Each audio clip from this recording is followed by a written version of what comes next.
क्योंकि निर्गमन 12 उसकी 40 और 41 आयत में लिखा हुआ है कि वो लोग 430 साल बाद आजाद हुए। देखो अपनी स्क्रीन के ऊपर,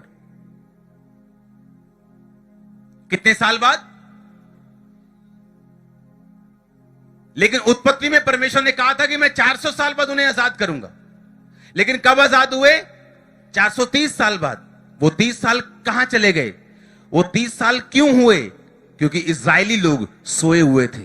उन्हें लगता था कि हम क्रिश्चियन हैं, हम मसीही हैं, परमेश्वर अपने आप सारा कुछ करता जाएगा।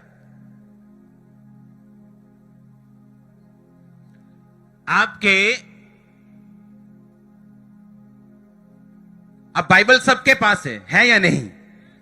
लेकिन कोई तो उसे दानियेल की तरह पढ़ रहा है और उसको समझ रहा है और उसके लिए फाइट कर रहा है, लेकिन कोई इजरायलियों की तरह सोया हुआ है।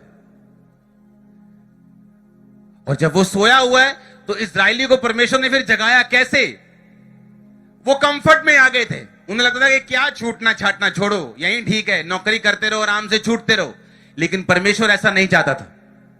परमेश्वर ने उनको कंफर्ट से बाहर निकालने के लिए उनको दुख देना शुरू किया। जो राजा था उसके दिल में नफरत पैदा हुई और नफरत से उसने कहा, इन पर मजदूरी करने वालों को ठहराओ, इन्हें गारे से, इन्हें ईंटों से, इन्हें बड़े बड़े काम जो मजदूरी के, इन्हें दुखी कर दो। और बाइबल कहती है वो दुखी हो गए। दुखी होने के बाद उन्होंने प्रेयर करनी शुरू की। फिर मारियां, पंजाबी कहते दुहाइयां, हाँ, फिर चीका मारियां प्रभु के, प्रभु तू दा क्या सी, मैं तेनू 400 साल बाद छुड़ाऊंगा, छुड़ा सानू। और परमेश्वर ने कहा तुम लेट हो गए। अगर यही प्रार्थना तुम 30 साल पहले करते तो मैं तुम्हें छुड़ाऊंगा तो अब भी, लेकिन अब तुम 30 साल लेट छूटे हो। आज यहां ऐसे विश्वासी हैं जो टेस्टिमनी 10 साल पहले बननी चाहिए थी, वो अब बन रही। पता है क्यों? 10 साल लग गए सोचते सोचते कि टाइथ देना चाहिए या नहीं, 2.5 घंटे प्रेयर करनी चाहिए नहीं, 2 पैग ला लेने चाहिए कि नहीं। 10 साल लग गए सोचते सोचते कि गर्लफ्रेंड को छोड़ूं या ना छोड़ूं, बाइबल क्या कहती। और दानियेल ने जैसे बाइबल पढ़ी होगी, वो पवित्र शास्त्र से जुड़ा हुआ व्यक्ति था। पढ़ो दानियेल 9 उसकी 2 आयत। उसने कहा मुझ दानियेल ने शास्त्र के द्वारा समझ लिया। इसको बड़ा करवाओ अंदर जाके, इस मूर्ख को बताओ इसको कैसे वचन पढ़ते हैं। मुझ दानियेल ने कैसे समझा? बोलो अपने पड़ोसी को।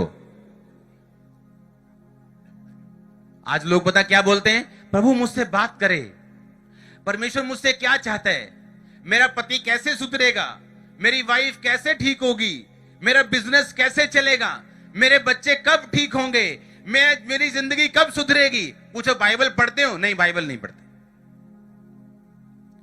दानियेल ने बाइबल पढ़ रहा था। उसने जब बाइबल से स्टडी की और उसने समझा कि प्रोफेटिक वर्ड जो हैं वो पूरे होने वाले हैं, अब मुझे प्रेयर में लग जाना चाहिए।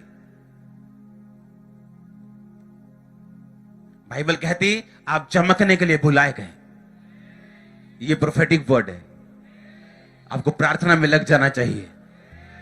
आप यीशु मसीह के उजाले को अंधेरे में प्रदर्शित करने के लिए बुलाए गए। आपको अपने काम में लग जाना चाहिए। आप दूसरे लोगों को सुसमाचार देने के लिए बुलाए गए। आपको अपने काम में लग जाना चाहिए।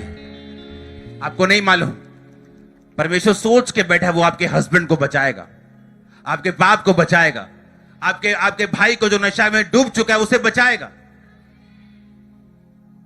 पर बाइबल का एक एक वर्स, उसका एक एक पद, उसकी एक एक लाइन आप उसे पूरा होते नहीं देख सकते जब तक आप उनके ऊपर प्रार्थना नहीं करेंगे, फाइट नहीं करेंगे, लड़ेंगे नहीं। दानियेल कहता हमें शर्मिंदा होना पड़ रहा है, हमें लज्जित होना पड़ रहा है। और बात